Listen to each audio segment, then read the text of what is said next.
Hello and welcome from New York. When the Berlin Wall came down, he played a concert at the site of that Cold War era barrier. But what chance is there that Roger Waters, the iconic founder of the rock band Pink Floyd, might perform where the West Bank Wall now stands? The rock star has been a long-time critic of Israel's policies in the occupied territories, and that has brought him controversy and complaints from Israel supporters. Human rights groups have denounced it as a tool for segregation, and the International Court of Justice has ruled that its construction is contrary to international law. Still, Israel insists the barrier is needed to keep out Palestinian suicide bombers and claims that the country is safer as a result. Palestinians see it as a way for Israel to steal their land and humiliate them, and to protect Jewish settlers in the occupied territories. So today we ask, do walls really work? And we get Roger Waters' opinion on why the international community continues to tolerate them. Remember, you can email or text us your questions and comments. Joining me now is Roger Waters, who has visited Palestinian refugee camps affected by Israel's wall. He sees it as an echo of the sentiment expressed in his hugely successful 1979 album, The Wall, and has called for the barrier to be torn down. Roger, thanks for your time. Now, I'll get your experience of walls in the Middle East in just a moment, but first I was interested to read how you came across a quote of yours from 20 years ago, more than 20 years ago, where you questioned the value of telecommunications technology, and you were asking whether it would serve to enlighten us and help us better understand each other, or whether it would deceive us and keep us apart. Now, you said at that time the jury is out. Watching what's been going on in the Middle East, seeing these countries, the leadership's autocratic and dictatorships, as people are calling them, falling, how do you regard that now? Is there any verdict?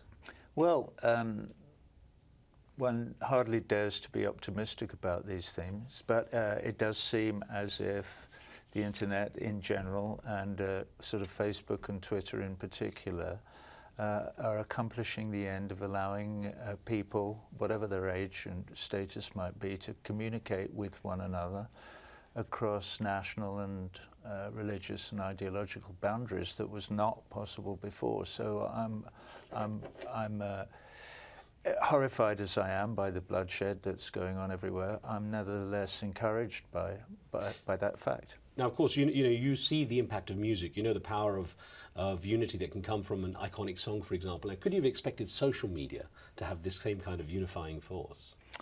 Well, yeah, and I said yes without thinking then, because I think at the time, if somebody had said to me, hey, look, I've got this great idea, it's called Facebook, and people send each other pictures of themselves and sort of, twit on about nothing to each other, and I would have gone, are you insane? I'm not investing in that. What a complete waste of everybody's time. So it just shows how foolish I may have been at the time. That's not to say that probably a huge amount of the time that people spend on Facebook is actually not socially constructive at all. It's just, it's sort of replacing gossiping over the garden hedge. But nevertheless, it has provided this extraordinary instrument that we are seeing taking hold. You talk about music. I just filmed a tiny clip 2 days ago for these kids called Blurred Vision from Canada, an Iranian group, or two of them are Iranian, I think, who had recorded my song Brick in the Wall Part 2, and they're relaunching it in conjunction with Amnesty International as a YouTube thing. So I did a, hey Ayatollah, leave those kids alone, and they're trying to get as many people as they can from all over the world to point their video cameras at themselves and say, hey Ayatollah, leave those kids alone, in order to protest the repressive nature of Ahmadinejad's regime. So that's extraordinary. You actually have, more than 30 years on, you revived your iconic piece, The Wall. And I wonder what you see as its relevance to what's happening today. Well, I hope you'll come to the show at some to. point. We're just about to go to Europe and do another 67 shows. So if you're in Europe, please come. The way the show is different than it was in 1979 is in 1979, when I did it with Pink Floyd, it was largely about Pink's personal story, and Pink's sort of 70% me and a little bit of Syd Barrett and a bit of a few other people from rock and roll. And I realized recently, before I resurrected it and put the new production together, that microcosmic story of that disaffected young man and his problems with whatever, political, sexual, emotional, whatever, could be seen in a larger way as an allegory for describing the way that governments and ideologies and religions react to and against one another, causing the enormous problems that we see for the people who live within those separated communities, separated as they are by walls of commerce and ideology and religion and so forth. And that is what my new production of The Wall is about. And you said at the time when you wrote it, you were, quote, a frightened young man as well about it. Now, of course, 2 decades ago, the Berlin Wall came down, and it was, I mean, there was a huge symbolism with that as well, the fall of the Iron Curtain and the sort of East-West divide. Yet today we're seeing new walls being built. We're seeing what's happened with the West Bank wall, the Israel security barrier, segregation wall, depending on how people see it, and of course the Mexican border in the US. And I wonder, when you see, on one hand, an effort to bring down walls, and yet new walls going up, how you relate to that? Well, as I keep, restating throughout the show, fear builds walls, which is something actually that a photograph that my old lady took of the wall in Jerusalem, which had that quote on it, true as it is. And when we get frightened, that's what we tend to do. And when I say we, sometimes the fear can be real. And historically, of course, many cities were built with a wall around them. I read either on Al Jazeera or BBC, one of those being the 2 places I get my news from on the internet, that they're toying with the idea now of building a wall that encircles Baghdad. So Baghdad now is to become a walled city, as it probably was, 500-600 years ago. And there's lots of complaints about the fact that the whole of the city of Baghdad is now, it looks like a maze. It looks like a sort of 19th century, English maze in a garden somewhere, because it's completely divided by blast walls everywhere. And they're creating ghettos. So now the Sunni minority are surrounded by walls, and they have to go through passes to get in and out. And so that is extremely discouraging. But what you were talking about earlier, which is that we get at least to express the idea that this is not necessarily a good thing to one another, may in the long run help us to stop building walls at the rate that we are, and to tear as many of them down as we can. Now, it's interesting, yeah, because you're referring to almost like these military walls. There's sort of green zones and things that are built as well when you get something like Baghdad, and this idea is kind of an interesting one. But I wonder, in summer of 2009, back in June that year, you visited the Aida Palestinian refugee camp. You went to Jenin as well, and that's very much affected by the large imposing wall there. What made you want to go and see that? Well, I had been asked to do... I was doing a European tour and to go and do a gig in Tel Aviv, and I had accepted that. I signed a contract with a promoter there, and I was approached by Palestinians.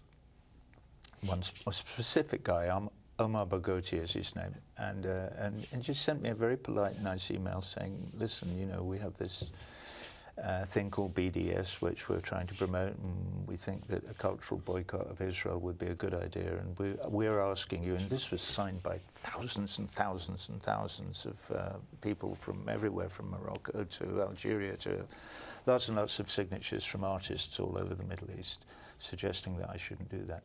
So I decided that I ought to go and have a look at it and think about it. So I went. And I was met by a nice American lady in Jerusalem called Allegro Pachero, who works for the UN there. And they took me to Aida, I'm not sure how you pronounce it, but the refugee camp in Bethlehem. And we looked at the wall there. And we then also, because there was another initiative I was involved in, which was to help build a cinema in Jenin, right at the northern end of the occupied territories of the West Bank. So we drove all through the West Bank and went to Jenin and met with people there. And I was absolutely horrified by it. Not just by the wall around Jerusalem and in Bethlehem, and that goes right the way through Jerusalem, but also about the wall being built as it is to annex the occupied territories in Palestine and to make them part of Israel. So I decided not to do the Tel Aviv gig. I didn't go the whole hog. I did do a show in Israel, which I to some extent regret, but to some extent I don't. We cancelled the show in Tel Aviv, and we did it in a place called Neve Shalom in Hebrew, or Wahat Asalom, I think it's called in Arabic, and it's a agricultural community halfway between Tel Aviv and Jerusalem, where they grow chickpeas. And the guy who runs it is a wonderful, wonderful man. The premise is that Christians and Muslims and Jews work in the fields alongside one another. Their children go to school together, and so they have at least there a generation of children who are growing up without the inherited hatred from the former generation. I'm going to show something about that in a minute, but first let's have a look at a clip from the documentary Walled Horizons, where we see you near that separation barrier. We'll watch this. I've written about walls, internal and external, during my career as a songwriter. They always engender in me a desire to understand the reason for them. The reason for walls is always fear, whether they're personal walls that we build around ourselves or walls like this that frightened governments build around themselves. They are always expression of a deep-seated insecurity. Israel calls it a security fence, and I want to get your impression of what it seemed to be to you, and of course how you think it might have, or how you gauge it affected the psyche of the Palestinian people. Well, you would have to say that if the Israeli government, on behalf of all the Israeli people, decided that in order to protect themselves from attack, they wanted to build a wall around themselves and become that walled city that we spoke about before, or in this case a walled nation, well then they should build a wall along the Green Line. They should build a wall along the, on the armistice line, not the armistice line, but the 67 border. And one might put one's hands up and say, how sad is that? But if that's what they want to do, who are we to tell them that they shouldn't? But that's not where they're building the wall. They're building the wall for 900 kilometers all around the West Bank, and they are annexing the territory that they occupied in 1967. And that is what the world community considers illegal, and that is why those of us who are against it are prepared to stand up and say, no, this is wrong. This is illegal, immoral, oppressive, repressive, whatever you want. So. Your revival of the music of The Wall became controversial when you used imagery of a B-52 bomber dropping bombs the shape of the Jewish Star of David, the US dollar sign, I think a big corporation logo such as those of Shell and Mercedes. Why choose those particular symbols? I should give my apologies to the Dutch for the Shell sign, and the Germans for the Mercedes sign. It just... I wanted to pick symbols that represented all kinds of different religions, but also in terms of Mercedes and Shell, the Shell sign, they represent the whole of the kind of oil industry, who by and large ride roughshod over any kind of ecological needs that the rest of humanity might have. And I think it's really important that those of us who care about global warming or the environment or so on and so forth express the fact that we believe that their need to pay homage to the bottom line in their business overshadows a responsibility that they should have to take care of the environment, because it belongs to all of us, not just the people who own the oil companies or the other big corporations that run the world. Mercedes is a different thing. I've got nothing against Mercedes. I actually own a Mercedes. I'm quite prepared to admit that. But it's a kind of symbol of the excess of luxury that those of us who have cash, and that means a lot of people in the Western world and the Northern Hemisphere take for granted, but that may be something that if we're to share out the wealth of this planet in a fairer way in the future, and hopefully, in consequence, create a world where there is less conflict and less people being blown to bits and less parents losing children, so on and so forth. We may have to be prepared to accept the fact that we may have to settle you know, for something less elegant. Now, of course, you got controversy for those images, and the Anti-Defamation League commented that you had crossed the line into anti-Semitism. How did you respond to them? Well, if you go to my website, you can see how I responded. I wrote what I thought was rather a kind of eloquent letter refuting what he was called Abrams or something, because he hadn't actually seen the show. He'd read a piece in Rolling Stone, and he was responding to that. And it was just the fact that the $ and the Star of David were on the screen at the same time, where he was saying, oh, you're bringing up all the worst possible, you know, stereotypical anti-Semitic views of Jews and money, and, you know, it's Shakespeare all over again. And he didn't say that. but that's sort of what he meant. And in response to that, I said, it never even occurred to me. I have the hammer and sickle, I have the crescent and the star, I have the crucifix, I have the Star of David, I have the $, I have show. There's a ton of things dropping out. I'm making the point that we are bombarded by ideas, both religious, ideological and commercial, and that causes us pain. And it causes death and suffering and whatever from all of those things. And I'm very even-handed about it. I think they withdrew, kind of quietly licking whatever wounds they had. Not that I intended to. And in fact, I have to say this. I said in my piece, the juxtaposition of these symbols is entirely irrelevant to me, so I changed them. In the show, I went, it doesn't make any difference to me. I don't care, you know. It's interesting because there are those who say it's possible to criticize anything in the world, but you can't criticize Israel. And there's often a backlash. We've seen journalists fired for a comment here and there and so on. And I wonder, as someone who's been a staunch activist in the situation with the Israelis and Palestinians, apart from that ADL situation, what sort of backlash you faced over the years? Well, I'm about to face a bit more because I've just written an op-ed piece, which at the moment, I think they're called the International something for Middle Eastern Understanding or something. I'm trying to place with either the New York Times, I think, or the Guardian, or somewhere anyway. And it's actually me calling upon my fellow, I banged the mic, calling on my fellow musicians and artists to join the BDS campaign against Israel, because I've finally decided to put my head above the parapet. Enough is enough. They pay lip service to the idea that they want to make peace with the Palestinians, and they sort of talk around the possibility of a two-state solution. But in the meantime, they're throwing people out of their homes in the Negev, in East Jerusalem. They're annexing huge parts of the West Bank. So all this talk about is just they're quietly getting on with taking over the whole of the land. And what happens then to the Palestinians?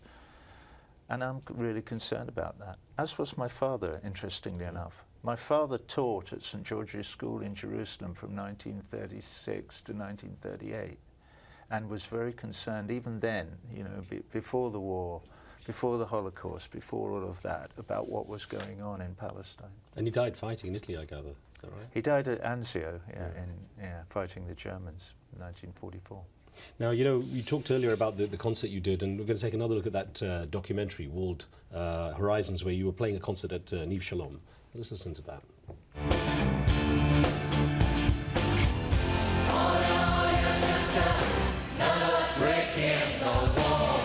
I may be speaking out of turn, but I believe that we, the rest of the world, need this generation of Israelis to tear down the walls. How did you gauge the reaction of young people in Israel to that separation barrier and even their current policies towards Palestinians? Well, you know, there were like 50 or 60,000 of them at that show we just saw, and I didn't get to speak to very many of them. They were extraordinarily enthusiastic, even to songs like Leaving Beirut, which were clearly trying to make the point, you know, that we're all human beings. And that particular song describes an experience of mine being taken in by an Arab family in the Lebanon when I was a very young man and treated with the kind of hospitality that you might, you know, read about in books. The people, they were so kind and hospitable to me. there were one or two responses to that saying, who does he think he is coming here and telling us what we should be doing or whatever. However, I know from many Israeli friends of mine that there is a movement in Israel, not just restricted to young people, but a general movement that we never hear about in the United States of America, of refusing. Kids who refuse to join the army or who leave the Air Force because they disapprove of their country's foreign policy, but also many thousands of Israelis who believe that their government's policies are repressive and racist and colonialist and imperialist and wrong, and who are fighting against it. So any one of us from outside Israel who thinks that Israeli policy is wrong, we're not anti-Semitic, and we're not against Israelis. In fact, we applaud those many of them whose humanity transcends both their religion and any nationalistic fervour that they might regress to. I think we're all human first, and that any movement towards a nationalistic and jingoistic attitudes is a regression into something that is actually beneath us. Interesting, because I was reading how you'd said that there's a fairly prevalent, quote, cynical view that human beings as a collective are incapable of developing a more humane, that's to say kinder, more generous, more cooperative, more empathetic relationship with one another, and that you disagree. And I wonder what gives you that optimism, considering all you've seen. I saw it in my mother. I see it in my friends. I see it in individuals and collective expressions of love all over the world by all kinds of different people who resist the temptation to lump themselves into one particular frightened group or another. Roger, I'm going to put a couple of emails to you, if I may, because viewers from around the world wrote in. Just get some of these out quickly to you. One came in from South Africa, from Kamarin Peter, who wrote in saying, how do you respond to the notion that being pro-Palestinian carries an anti-Semitic agenda? Well, it's nonsense. It's being pro-freedom and pro-human rights. We're talking about basic, fundamental human rights. So if you're against an Israeli policy that has a two-tier system, like, it's interesting that comes from South Africa, like they used to have in South Africa, you know, before the fall of the old regime, the apartheid regime.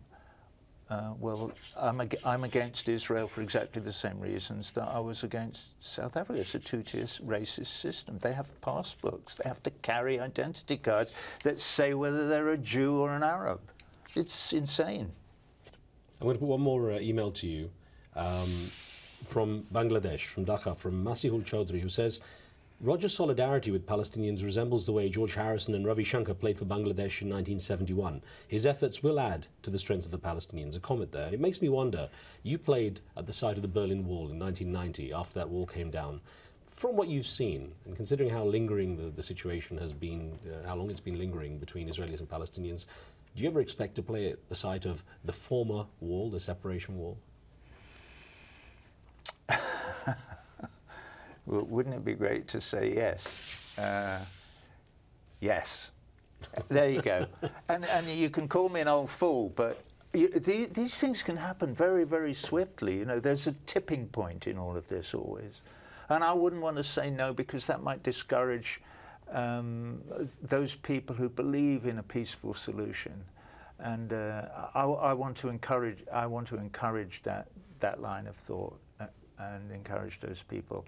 And nothing would please me more than if, say, in 10 years' time, we can go. Okay, boys, come on, put the stuff in the trucks, we're on our way. It would be fantastic. It would be so moving. Please do invite me. Roger, thank you very much for your time. Not at all. Talking with you. Thank you, sir. Okay, thank you. And thank you for being with us. Remember, you can follow the show on Facebook and see what we're up to there. You can give us your feedback on topics and post your questions and comments. On the next show, 1,000 women dying every day. That's around how many are lost to preventable causes related to pregnancy and childbirth. We examine maternal health issues ahead of International Women's Day. Make sure you tune in for that. From me and the team, we'll see you next time.